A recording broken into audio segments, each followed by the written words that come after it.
I don't know about you, but these days I need to, Lou and I were just saying, to have a moment to just calm down from so many things that we're doing. And Lou's like fresh home from an EMDR training, like literally what, half an hour ago.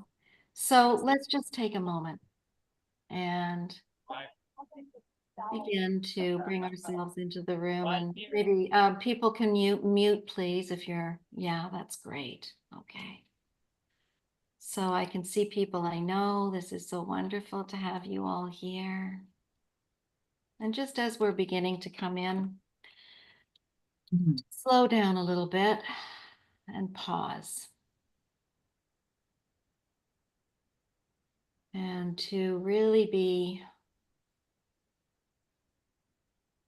aware of what's happening in our bodies, if it feels comfortable to go there. And if it doesn't, we really honor that, especially from a polyvagal perspective, right? So just maybe to slow down a little bit and notice what's in the room.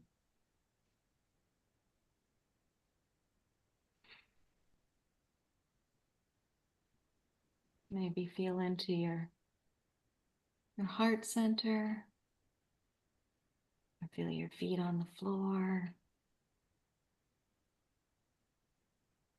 And there's Natty in Argentina.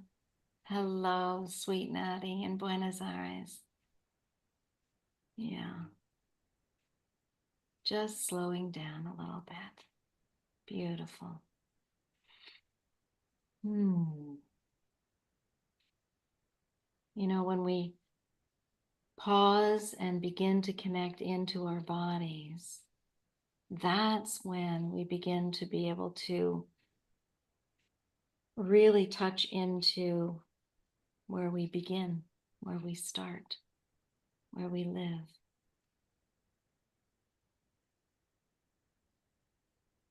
And, you know, Gendlin used to talk about how we need to develop our theories, our concepts from this embodied place. Right? And when we do that, we realize how wise bodies are. And that was an enormous gift that he gave us, this process that he called thinking at the edge. So you take a concept and you bring it into your body and you ask your body, does this concept make sense? It's beautiful. Okay, so coming back to our space together. And welcome, if you're new, welcome to joining us and being here. I think Lou's people and our people cross a lot. We have lots of similarities, interconnections, and I'm so happy to have you here today, Lou. So Lou and I, we actually met in person last year in England at Oxford at the Masters series. And so I like people to often introduce themselves. Maybe, Rashawn, we can spotlight Lou and I for now. And then we'll come back to the main group in a little while after we have a little dialogue together. I'm sure there'll be lots of interactions and questions and exploring that we can do together. All right. Hello. So, you know, we met live on a panel we were doing, right, on trauma and addiction. Yeah, and realized that, yeah, we have a lot that we can share. Yeah. Well, we had a lot in common. I think, you know, a lot of what you were saying really resonated with me, and maybe vice versa. And actually, I was on the same panel this year, Jan, and you weren't there, so I missed. Yeah. Like, yeah. So there are many similarities, I think. Yeah. So let's introduce you. I like to invite people to introduce themselves to the extent that you can talk about what's exciting for you now, what you're up to. I do know that you've been doing this work for decades. A lot, well, 2.5 decades. So yeah, long enough, I think. Yeah, absolutely. And you have your own history, as so many of us do, right? So we've been doing this work for forever. Yes, a Right. long time. Yeah, yeah, since forever. Many more decades than 2.5, Yeah. exactly. Yeah. And I think it's what brings us into the work often, isn't it? Yeah, absolutely. Yeah. And you've started a LinkedIn group that I joined, which is great. It's just wonderful what you're doing there. And it's called It's Trauma. trauma-informed clinicians, coaches, and counselors. So yeah, I mean, I love creating spaces where we can all join and connect, which is why I love this. It's just so great. So if anybody would like to join that, it's pretty new, that group. It Uh, is, yeah. yeah, but we're up to Rashawn, can you put the link for that in the chat for people? and Rashawn I will do that. yeah, up to about Lou- 4,500 members. So Yeah, that's good. And I'd love it to be somewhere that people can engage and ask questions and post ideas and, get involved really. yeah, no, it's fantastic. And the other thing that I really like about it is your work at Wednesdays. Yes, yes, yes, yes. So So you it's a people can post, Wednesday. right? Yeah, yeah. People can post on a Wednesday. We've kept it to a Wednesday for obvious reasons. But you can post what you're doing and any spaces that you've got for therapy or any webinars or books or podcasts or Yeah. things, like this that are going to benefit the community, really. Yeah. And I think, that's one of the things that we are really all about, and Patrick and I were talking about this yesterday. It's really about supporting each other and building these communities Yeah, where people can find themselves through different people that are out there and in the front, yeah, right? Because different people will relate to different leaders or people that are yeah, doing other things that you hear about. yeah, yeah. So rather than competing, to really build No. and creating community together. I'm so with you, Jan, because I personally don't believe in competition. I'm like you. I think that we are stronger together. And as a trauma community, we are better together. And that there are many roads to Rome and many vehicles that we can take. And I just see that we're all slightly different vehicles, saying it in slightly different ways, but similar ways, and what works for one person or who somebody resonates with might not resonate for somebody else. Yeah, yeah. And we can have different ideas, but it doesn't mean that they're static, that we can be influenced by each other. That's what really is exciting, right? Yeah, So, and really in the field of exciting. trauma and addiction too, we were saying before we got on air that, it has been so split. Yes. And what we're wanting to do is to really bring a kind of, as you say, a trauma-informed awareness to the addiction world, and Yeah. vice versa. We need to talk with each other about what we're Yeah. learning and how we're growing and how we're changing over time with, different things that we're developing in the field, like how neuroplasticity impacts how we understand addiction, for example, right? Exactly. I mean, Oh, when I started in the addiction field, and I guess, yeah, it was my first job back in 2002. I've been doing something private previous to addiction, but I got to a treatment center in the UK that's really well known. And I think I was on that addiction unit for at least 4 or 5 years before the word trauma ever even entered anybody's consciousness. So mm, we are going back to like 2007 and 2008, but trauma wasn't even mentioned. And somebody that I worked with had come over to, it was either the Meadows or Cottonwood, and had yeah. come with, do you remember the trauma egg? Yes, of Yeah. course. Yeah, it's in my new book, Oh, wow. Marilyn Murray. It's in Yeah, my, I yeah, mean, I've yeah, adapted it a little bit, but yeah, it's yeah, thing. Yeah, yeah, yeah. yeah. So they came Um, back with that, and I just remember it was like a light bulb moment for me. It was like suddenly seeing, oh my God, oh, wow, trauma actually underpins addiction. Who knew? And mhm, so I guess the last 16 years has been trying to yeah, get that across and update and inform other people who are more skeptical about trauma. I mean, in some areas that I go into in the UK, particularly, you know, trauma sometimes can still feel like it's got a really bad PR problem. You know, Yes, I know. there are lots of addiction centers and units here, Yeah. and in other countries, and I know because I'm training them now, that still believe that trauma does not underpin addiction. And then I guess I always ask, well, what's your definition then of trauma, right? You know, Mhm. what is your narrow definition of trauma as opposed to actually a wider definition of trauma? And if you widen your lens, how can you not see that, you know, a dysregulated nervous system is really kind of what trauma means in essence? And so Oh, did everybody hear that? Yes, that's yes. somehow more acceptable, though. That's somehow more acceptable to say it's a dysregulated nervous system. So we are either going to try and upregulate or downregulate, to saying that actually it's trauma. You know, when I say it's trauma, people, some It's the people, word, right? It's like that trauma is a dysregulated nervous yeah, system. yeah, It's the yeah, trauma yeah, feedback loop, but yeah, there's something about the word trauma. I yeah. remember even in doing a little bit of TV when my first book came out, and they said, don't use the word trauma, even though it's in the title of my book.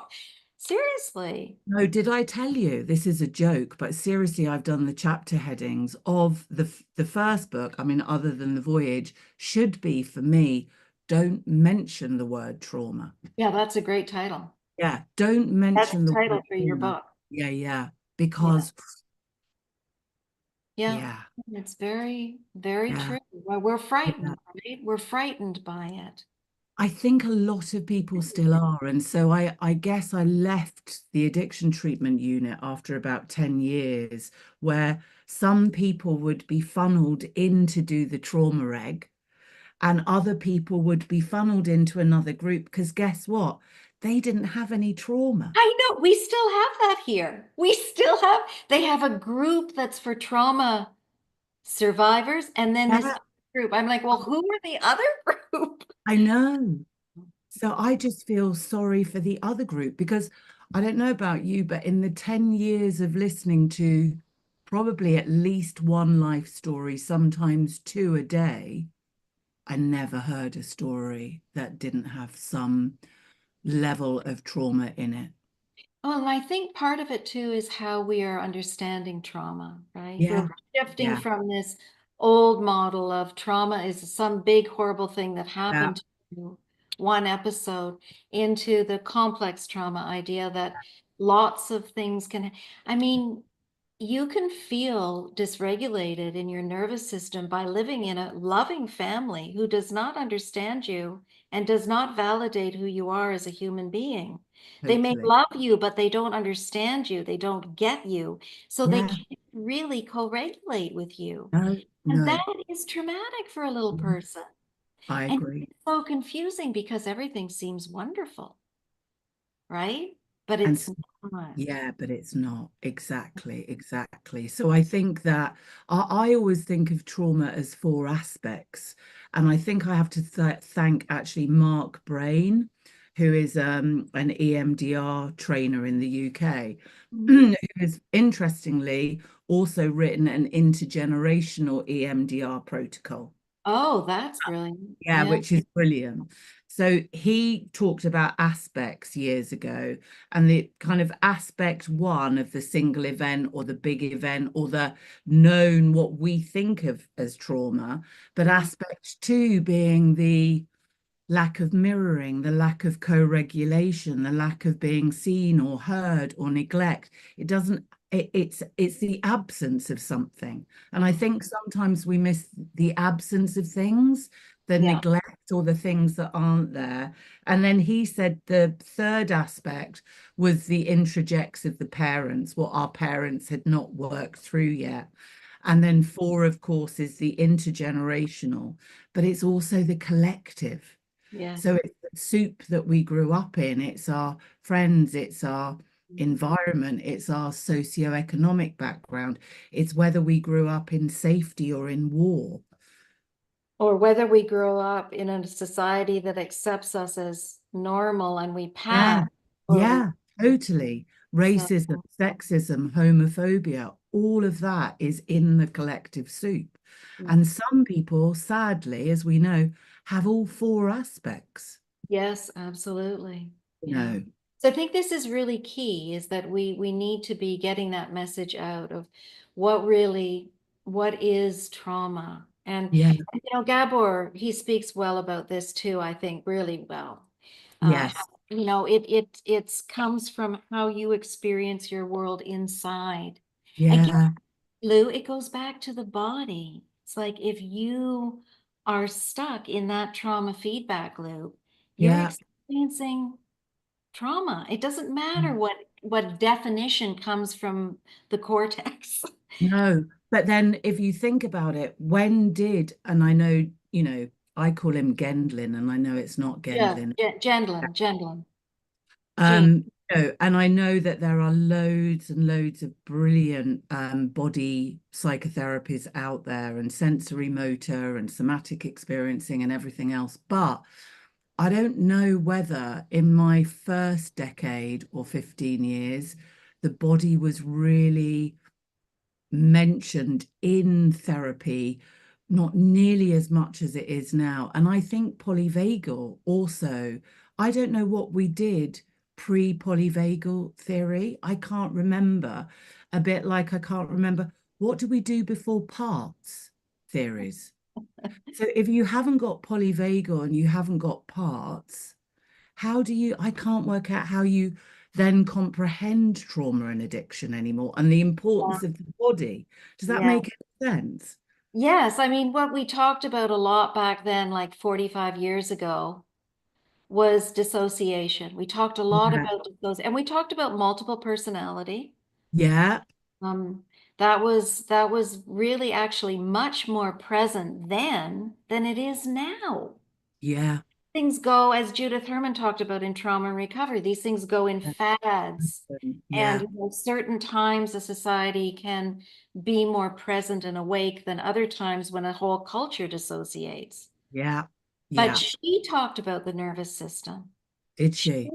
Yeah, I found Um, these quotes. I put them in I don't know if in my first book, but they're in this new book coming out in March. She talked about how you can notice these jolts that happen for kids that she was working with, that they would inflict jolts to the body, and those jolts would shift nervous system states. And I think okay. she probably got to that because she was an MD, so she studied the autonomic nervous system. She Yeah. didn't have the dorsal vagus yet. We didn't No. talk about that. We talked about dissociation, but Yeah. she understood that intense shift that happens with self-harm, which Yeah. shifts you from sympathetic to dorsal or from dorsal back to sympathetic, right? Okay. Yeah. Yeah. And I'm curious because I think, you're saying 40 years ago, I'm thinking even less than that ago, we weren't really talking about it. No, And no, we weren't. We weren't. I so mean, I definitely, was, because I trained with Gendlin. So yeah, I was just so lucky to have found him over 30 years ago. He yeah, got all of this. He yeah, got all of this. And his capacity to be with another person in a deep, deep way was just extraordinary. It wasn't a body scan. It was deeply going into those places where the body holds that trauma yeah, and teaching us how to get the right closeness and distance to titrate. yeah, beautiful, Brilliant. Yeah. beautiful.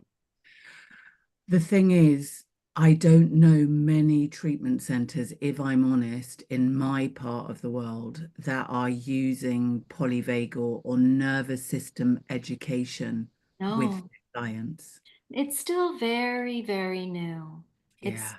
very new. And sometimes I have to kind of remember people like you in the background, and certainly Steve in the background, Yeah, lifting me yeah, up. so that I have the courage to speak Yeah. about the importance Yeah. of the body in addiction treatment. Yeah. But there But we are. yeah, I mean, I guess it's all about the body and everything, isn't it? Yeah. Yeah. Even right now, right? Yeah, and I quite like the frame because of course I kind of grew up and I'm aware of, never knocking the 12-step model because I think that the 12 steps at certain point for people are a brilliant spiritual tool. They absolutely are. And I quite like Jamie's Marrich's book, Trauma and the 12 Steps, because Mhm. I'm mindful when I go into treatment centers, when we're talking about addiction, of maybe having an and approach rather than either or. So Yeah. maybe can we update and add to models rather than taking anything out, so to speak, if that makes sense. But I think that the old paradigms of, disease model and some of the other models of addiction, one of the ones that I think is quite good as along with this is, addiction as some form of dissociation, because in a way addiction is a form of dissociation because it's a form of splitting off and disconnecting from the body. Mhm. So I don't know Yes, if you've I've heard that talked about that before. actually Have you? talked about that with Steve, and his response was yes, but it also very much involves the sympathetic, right? Yeah, So you're absolutely. shifting into this overwhelmed and then Yeah, seeking association to be able to manage it. So for yeah, sure, it ultimately it brings relief through dissociation. Yeah. yeah, yeah. Disconnect. Um, Lou, let's go back because I know that Patrick's still here and I want him to have a chance to share and other people. I think we'll probably have lots of dialogue and questions. Brilliant. Oh, The more the yeah, merrier, right? yeah. Rashawn, can you bring us back? Or I can too. Remove spotlight. There we go. Perfect. All right. So we've got lots of things happening in the chat. People want to share. Put your hand up. Um, Greg. Hello, Greg. How are you? Hi, how are you? Hi. How's everybody? We're good. Thank you so much for your comments, Lou. Two things. I just kind of posted a couple of things up in in the chat.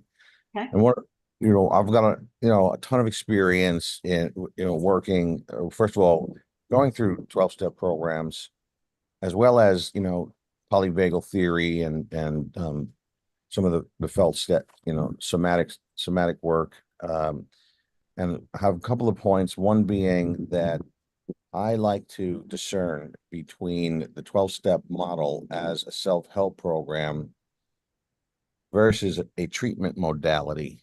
And I've Yeah, worked inside a number of 12-step treatment centers, and what I saw mostly was trying to um, uh, force it as a treatment rather than a support system.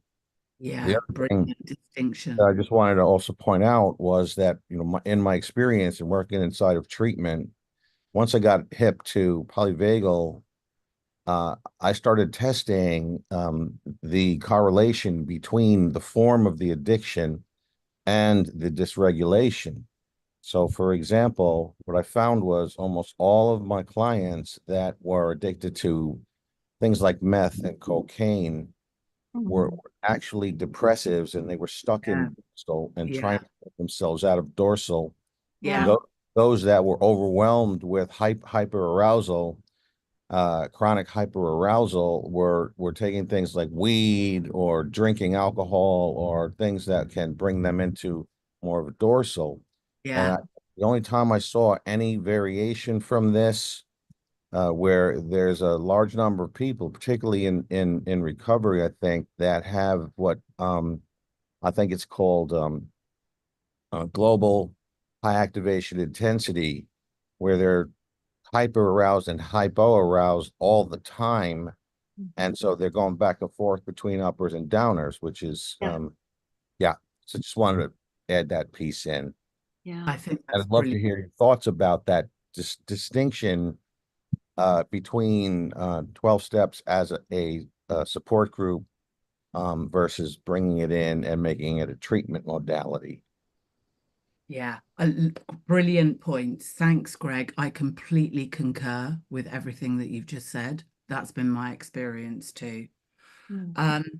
But the one thing that I guess I'll say as UK based is that I think lots of the treatment centres that I know actually don't use AA so much as a self-help. They actually use it more as a treatment program. Yeah. So it kind of backs up the whole 28 days, you know, with mostly, you know, step work, etc. Mostly kind of, I don't know, I would say old stuff that we did 20 years ago in treatment. Do you know what I mean? Nothing feels very much like it's been updated.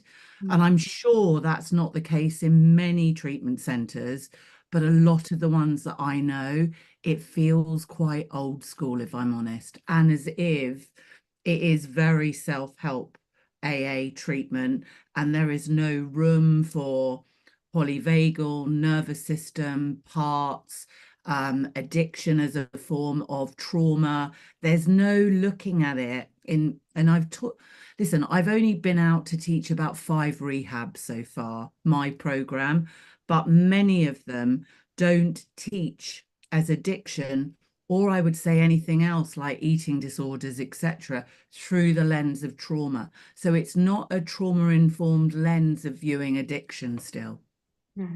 Yeah. Okay, Okay, thanks, Greg. Yeah, thanks, Greg. Yeah, Greg actually took my training, didn't you?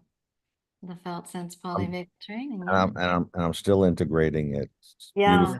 beautiful. Yeah, we have a, thank you. We have a steering committee that where we're working on how to bring this all together through a polyvagal lens, and Greg's on that committee. Amazing. Yeah. Okay, Sarah, hello. Where are you? Hi, I'm in Hurricane Alley. I'm in Tampa, Florida. Oh, welcome. So I just want to make a couple of comments. First is that I have an eating disorder. I'm a compulsive over and under eater, and I'm an exercise bulimic. And I am in recovery. And I have brought up, I'm in Overeaters Anonymous, kind of in and out, because I believe what Gabor says, not why the addiction, why the pain that's driving the addiction. Yeah. And that's the truth for me. Yeah. I got into food. It saved my life when I was a child. It calmed me down. It pulled me back into my body, lots of trauma. And when I bring up trauma, when I talk to people in OA, I mean, the pushback is unbelievable. And so there's really, I'm feeling less and less that there's a place for me there.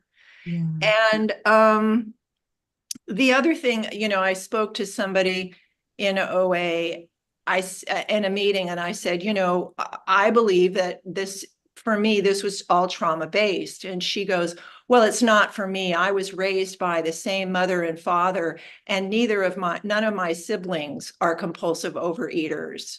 So, you know, it's as if she didn't have any experiences growing up that were in variance to what her siblings went through. Yeah. And I just feel really sad, because I think that there's a lot that 12-step has to offer.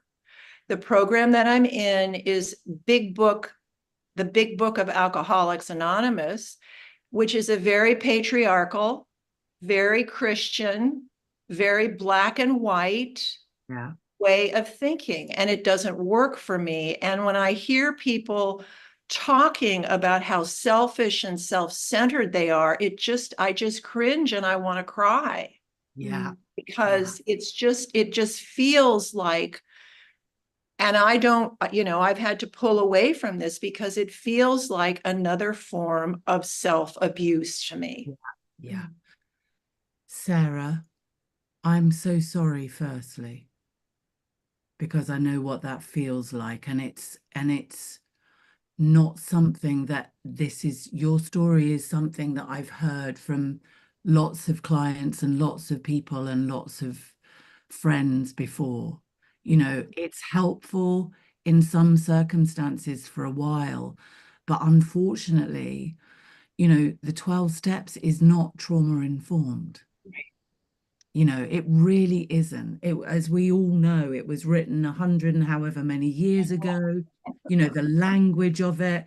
I hear defects of character and I literally cringe with horror because, I'm more internal family systems and parts trained, and every part has a positive intention. There are no bad parts, as 𝗘𝗺𝗯𝗁 says. Absolutely. They're all there in service of us. So when we use language like that, and when it is quite archaic and it is very rigid or black or white or all or nothing, it's not good for those of us that have been through trauma and experienced trauma.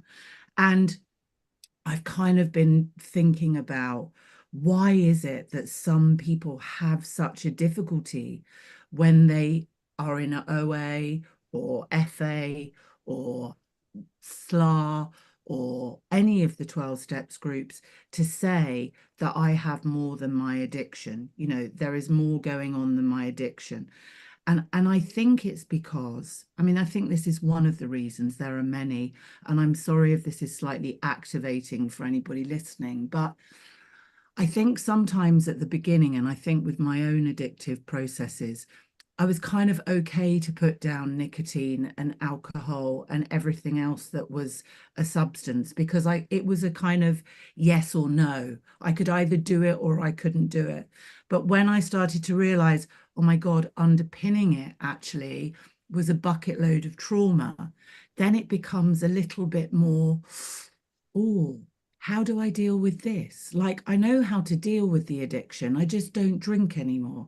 But actually, God, now I'm opening another, excuse the pun, but can of worms. How do I deal with all of this trauma? And if I do acknowledge that it's trauma that's driving it, does it sound like I'm blaming somebody?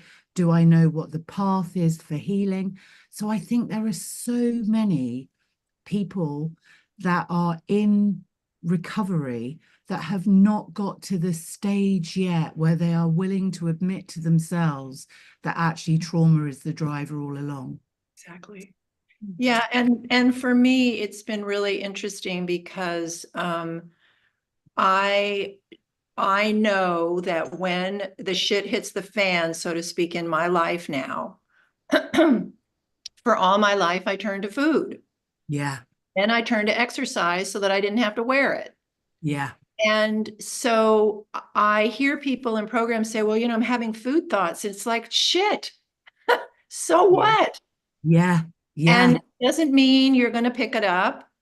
And so I got recovered and I realized I need help now because I don't have my anesthesia anymore. Yeah. Yeah. Yeah. I don't know how to cope. Yeah. Yeah. Yeah. And that is the next part or phase, isn't it? Once we put down the anesthesia, is what comes up then is the body and the titration into very slowly and gently into what are those pockets of dysregulation and how can I help to, in the right space with the right people, how can I start to look into that now? Bit by bit by bit by bit. And I'll just close by responding to what I just saw in the chat. Yes, indeed, 12-step programs can become the new addiction. And group consciousness can become the new addiction. And for me, recovery for me with relationship to my exercise bulimia and my compulsive eating is a bridge into my life. Yeah. Yeah. 12-step and the addiction and the disease model is not my life. And I have to make a really clear demarcation because there's so much addictiveness in 12-step rooms. Yeah. Yeah. I hear you. Thank you. Totally hear you. Thank you. Yeah. I think too that, you know, there's often, we need to continue to keep up with bringing in behavioral addictions, right? Like Yeah. typically we've talked a lot about drugs and alcohol. A lot of my work has also been in behavioral addictions, specifically sex addiction and food. Yeah. And so these are the early ones often that start for folks when they're really small because food is accessible and masturbating is accessible and it feels good. It helps the body to calm down when we're little and we can't go out and buy drugs. Yeah. And we, you know, so often there are many different ways that people have found to soothe the body, not just one way, but often 3 or 4 ways. And so I'm really encouraging trauma therapists to ask, you know, to ask about addictions, because if you're trying to help someone to work through trauma and their nervous system is stuck in flight, fight, freeze, and then folding down, their brakes are on. Yeah. They're not going to go anywhere Yeah. physically in the nervous system unless the body hears that you're honoring it and working with it to be able Yeah. to feel safe enough, right? So that we really, there's a lot of work to do to bring these two fields together in a way where we can feel safe to talk and share ideas. Because I think so often we can get really, this is a topic that really brings a lot of nervous system activation. Yeah. And It does. people get really angry and sometimes downright hateful. And we don't want that, right? I mean, especially from a nervous system perspective, we really need to do what I hope we're doing right now, which, and what I'm building on and developing groups that we're going to start doing through Polyvagal Institute, where we're really helping people to come together in these community practices to make a safe place for everybody, Yeah. much as I we can. And for people that have really been helped by their experience at 12-step, obviously had a very safe, profound experience, right, Lou? And there are some, you know, groups and some meetings and some communities that have got really good recovery and some really safe people. Yeah. And you know, a lot of my clients who maybe don't have substances or even that do tend to get to the relational groups, the 𝗘𝗺𝗀, the ACA, Yes. you know, at some point too, because it's very rare for me to ever meet somebody too that's just got a substance addiction without any processes going on. You know, sometimes I joke and say it's like whack-a-mole, you know, you put one down and something else pops up because Absolutely. we just shimmy. And food and sex, as you say, underpins a lot of it too, and how we are in relationships. So I think, as with everything, take what works and leave the rest. And just in all forms of recovery, it's about safe, regulated relationships with people that see, hear, and understand us, isn't it? Yeah, absolutely. You know, that's what we need. Yeah. Yeah. Let's pause again. Yeah. Anybody want to comment? What do we got in the chat here? Oh, there's Randall. Hello, Randall. Hi. Randall's our ED of Polyvagal Institute. Amazing. Stephanie's here. Stephanie's here too. So Stephanie, do you want to say a little bit about the app and how people can sign up if they haven't already and what we do there? It's a great opportunity to do that. We've got a bit of time. Thank you. And I just want to say hi to Lou. Hi, Lou. I met Lou in Oxford. We did. How are you? Lovely chat. Oh, so good. It's so nice to see you, and so happy that you joined Jan here in her wonderful group. Thank you so much for doing that. Yeah, so I see that Elspeth, I'll take a very short little intro to the app, and Rashawn has put a lovely link in the app to Yeah. join the Felt Sense group, which is a group right inside the Polyvagal Institute community. Jan is wonderful to bring all these wonderful sessions, and she has the greatest conversations with people. So Lou, you're in good company with the that Jan brings in, and we just love to be able to hear your input and your insight on all of this. I missed the first half, so I'm going to look at it again. But so check in the chat. And Lou, did you join the Polyvagal Institute community app? I don't think I have yet. I don't think, and I must come join you because Come join our group. I would love to. I would love to. I'll send you a link right now. Okay, brilliant. Thank So you. I hope all of you that aren't a part of our community, that you come and join. Jan does these wonderful meetings monthly, and the guests are just like Lou, just amazing. And we have lots of other resources and things that we have. Thanks, Jan, for giving me a moment to give a little plug to our little community. You're welcome. Yeah, little community that's growing rapidly. Almost 7,000 we have almost. Yeah. Great. Wonderful. Great. All right, Elspeth, dear friend Elspeth. Elspeth and I both live in Toronto, so we get up to all kinds of adventures, mostly around food and talking. Yeah. Great. So yeah, it's really fun. Elspeth Elspeth was our guest last month with Ruth Lanius. Yeah. So if you missed it, check it out because we had a great conversation. It was really fun. So what's on your mind, Elspeth? On my mind, thanks very much, Lou, for taking questions. And I want to go back to how we understand trauma as a word, because, you know, we're creating a sort of understanding in groups like this, but then it's how we present that to the outside world that's not familiar with it and runs with different stereotypes and so on. And I also work in an area, learning disabilities, as you call it in the UK, where trauma is not recognized at all. And clearly it undermines many of the issues. And when you hear about these things happening in these specialized units, horrible things happening, of which the UK is, you know, shares some of those experiences. But so I'm wondering, I mean, we've kind of documented today or articulated a dysregulated nervous system. Now, the problem is that the nervous system, by its very adaptive usual behavior, is dysregulated. The issue is how we get back into a regulated state. Yeah. So I'm wondering whether, is there a way that it can be qualified?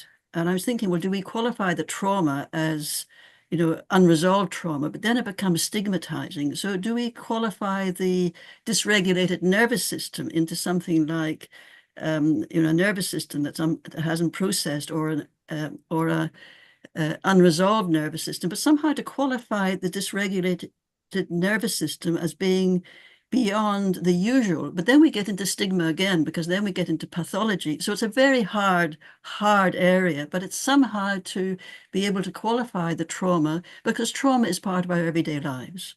Yes. And many of us manage it in some ways. We may not manage it well, but we manage it somehow.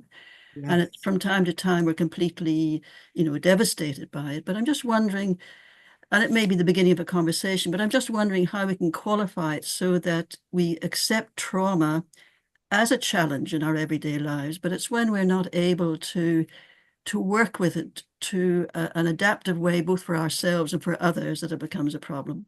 Yes, brilliantly said. And I think you've hit the nail on the head about what do we call things? How do we have an understanding, and how do we do it so it isn't stigmatizing for anybody? How do we drop the labels? How do we make it a humanity issue, but without saying that people don't, as you rightly say, don't have the resilience to regulate and overcome?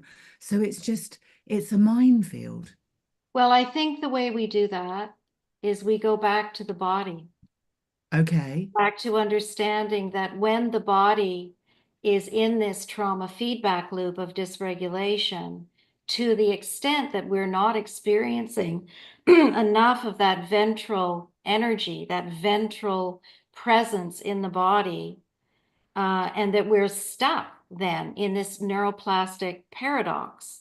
We're stuck in shifting from sympathetic flight fight into shutting down and back again. And that's a problem. When we're stuck there, that neuroplasticity has become really rigid. And the problem, And so we can talk about how that is actually, this is what I talk about in FSPM, that is actually an adaptive feature in the body when we don't have enough safety. Yeah. So that's how we move out of pathology. We say, the body takes us to dissociating when we're being sexually assaulted. Yeah. Thank goodness we have that gift. That is a gift, right? Because what else would we do, Lou? I hear you. I suppose what comes up for me, and I'd be interested in Elspeth's thoughts on this, is we can all see it through the lens of the nervous system. We can all see it through the lens of the body and have the joy and the luck, because I don't know what I did before, of seeing it through the polyvagal lens. But how do we get that information, even if we were to say, and I get that we, maybe dysregulated, maybe activated, maybe unprocessed, but if we say something's unprocessed, we're still stigmatizing. So, I mean, the words go round about the nervous system. The nervous system is less activating than the word trauma, but then we've got to, well, I mean, hopefully we've got to get this information and education out to everybody. So we do that by showing people how to live in the body through the felt sense. Yeah. And once you get that in your body, you get it. But we can't just do it through teaching and talking. We have to do it through showing people through embodied practices how to come down into the body, to connect into your own physicality. And it's that paradigm shift and coming inside through your own experience. Then you know, right? Then you know once you're in there. So we can't just teach like this. We have to be doing embodied practices through felt sensing because the felt sense is in all embodied practices. Just how bodies work. It's interoception. Yeah. I wonder if I could reply. Is that Please, okay? please do, please. Any light you can shed on this. So I'm wondering whether we need to extend the paradigm and take it away from a unitary person, me-based thing to, I mean, in the work I do, behaviors are co-constructed. They're not belonging to the person as having a behavior disorder. And I wonder whether somehow we have to introduce the idea that we are co-constructing with others the extent to which they may experience trauma. So, our presence with another person, we can make greater or lesser their experience in that moment of feeling the impact of trauma they've had in the past. But that's co-regulation. That is in polyvagal theory, and it is. But maybe though we have to, with the trauma somehow, or with the trauma that can be addressed, that makes it pathology. But with the trauma, do we have to introduce the idea of trauma and co-regulation? Somehow the two ideas together, rather than the person being seen as being the victim, as it were, of trauma.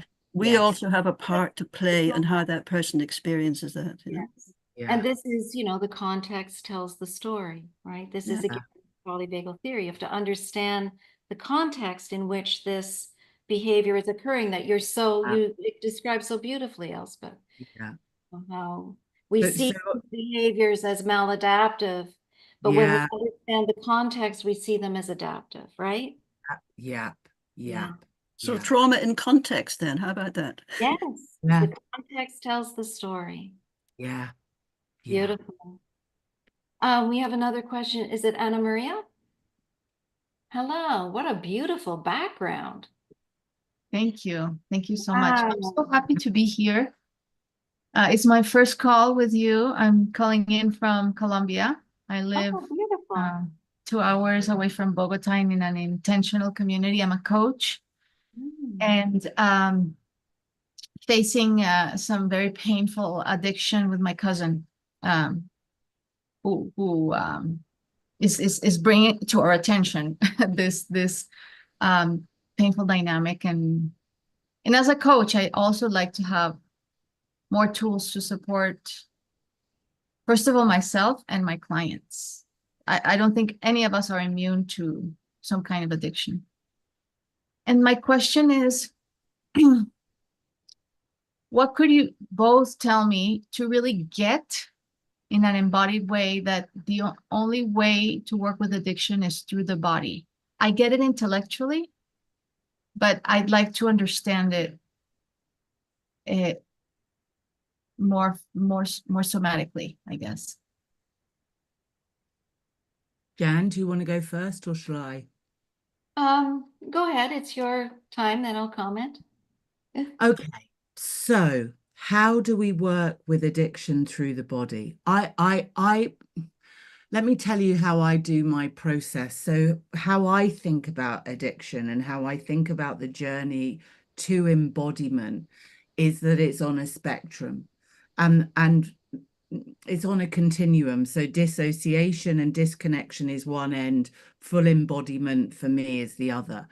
So I know that we can't teach, as Jan said, through the left hemisphere, but actually what I do with clients, and this is how I work it in my head, is I do a 3-stage process for me. So I land people in the sand first, so grounding, getting to feel their body, getting to understanding the psychoeducation, knowing about the nervous system, feeling safe in the relationship. And then we go swimming in the sea. And swimming in the sea means for me that I am getting them in knee deep, hip deep, doggy paddling before we go diving down fully into the body. Because lots of people, for me, with addiction, because they've been using it so much to self-regulate or numb or dissociate, many people can't name feelings. They don't know what feelings are. They dislike the body. The body is the enemy. So actually, in my process, which is the voyage, I don't really look at the addiction with an outpatient or somebody that I'm working with until we've got to wave 7. And then by that point, we've done some interoceptive exercises. They understand what's going on. They know about parts. They know about secondary gains of soothing through the addiction. And so they've got some resources and some understanding before we take the addiction away. It's different if they're an inpatient. I would work differently to that. But I'm going to, before I start to titrate, pendulate, name, body map, do lots of different somatic exercises with them, I'm going to start very, very gently so that they have a safe place in the body. They have resource figures. They have some resilience so that they don't take away the addiction and then they can't name a feeling, which, you know, many, I don't know, Jan, whether you've experienced that with people, that many people that I've worked with, you know, we're getting back to sad, mad, bad, and glad almost, you know, in terms of even being able to stay with the body to start with. Of course, yeah, that's why, I mean, we work similarly. We have different language. I use Gendlin's Felt Sense, but we start very slowly with stabilization, as most of us in trauma are doing now. But then there's a very 6-step process of working through felt sense, of coming into the body. But that, as Lou's saying, we go very slowly and we work in collaboration with the nervous system. So we teach people how to regulate through learning about different nervous system states through what in my model is the 7 Fs of the nervous system. So it's a graphic model. You figure out where you are. So Lou uses the sea and the ocean, and I use these graphic models, but it's a very similar, you can see this compatibility in the way that we work very gently. And then we use the 6 steps of focusing to slowly begin to come in. So at first, like we did here now in the beginning of the hour, we start with, if it's not safe to come in, start with something where you can pause and just look at something in the room. Even that is a big deal for somebody whose nervous system is saying stay away from any contact there, because it's not adaptive. It's not helpful. It's not going to help you survive if you don't have enough safety. The problem is that often we do have a little more safety, but the body is stuck, right, in that loop. And so it's our job to help to rewire, and we do that through introception, the gentle process of connecting in with the felt sense and recognizing that shift that happens in the body. We call it the felt shift. It's a shift in nervous system states that brings more ventral energy. And it can be as basic as through breath work, or it can be as powerful as finding a place in your body that's holding a traumatic memory. And as Lou says, we titrate closeness and distance to help people to be with that instead of with their head in it, or so far away from it that they can't touch it themselves, right? Yeah. So Lou, I know you have to go because you have something right after this. Speaking. I'm sorry, I don't want to go. I could stay for ages, but can I be back? Yeah, we'll absolutely invite you back, and I will see you next May too at the Hazel Forum in London. Yes, I hope I get to see you before then, and I hope it's been really useful. At Christmas. I'm in London at Christmas. Yeah, brilliant. Yeah. Brilliant. Okay, thank you, everybody. And next, who do we have next, Rashawn? Is it Sherry? Sherry Geller. Sherry Geller. Yeah. Sherry Geller, amazing woman. Her work on presence. I hope you can join us, Lou. Yeah, I hope I can too. Please, would love to. Yeah. Okay. Thank you, everybody, for coming and joining us, and all the people that watch the recording. Yeah, thank you, everyone. Bye. Bye. Bye.